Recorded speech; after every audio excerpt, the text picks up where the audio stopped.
Listen, call me basic if you want to, but Martin Scorsese, for me, is one of the all-time great filmmakers. I know, quite a bold statement to make. Here is my bold statement, though, in that I think his last 10 years have been far more fascinating than his first 10 years. Take me to task, commenters. Hi, my name is Kyle. I am currently counting down my 40 favorite films since I was born. If you want to get into how and why I put this list together, go back to the very first video. It'll tell you all the information you need to know. As Martin Scorsese has gotten older, and he's even talked about this, he's mentioned how much he has reconsidered what cinema can even be and how it can be utilized to tell a story. I should have also said in the very first video of this series about how much I value rewatchability. For me, the number one metric for a film that I put onto my favorites list is something that I can rewatch over and over and over again and not get bored with it. So that includes 90-minute films, that includes 3-hour-long films, but they all share one thing in common. There's something that I want to go back into. It's an experience that I want to relive again. Martin Scorsese's silence is such a towering achievement in his entire career. He's made it no secret how much he appreciated Akira Kurosawa as a filmmaker. In many ways, I do look at this as his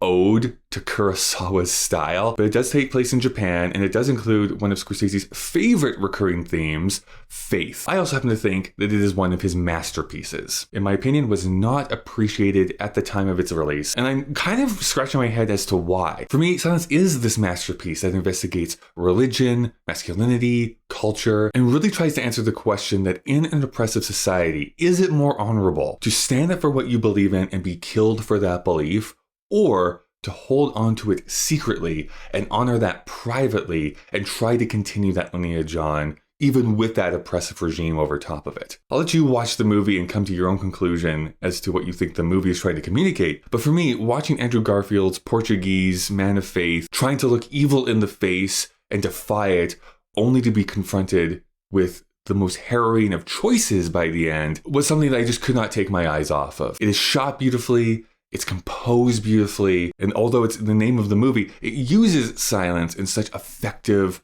ways. There are images in this film that I will never, ever forget. Anyways, it asks a lot of big questions, but I'd love to know your answers to, have you even seen this movie? What are your favorite Martin Scorsese movies? I'd love to learn more about those as well. Tomorrow is number 32 on the list, and things get a little technical. Step on me. I understand your pain. I was born into this world to share men's pain. I carried this cross for your pain.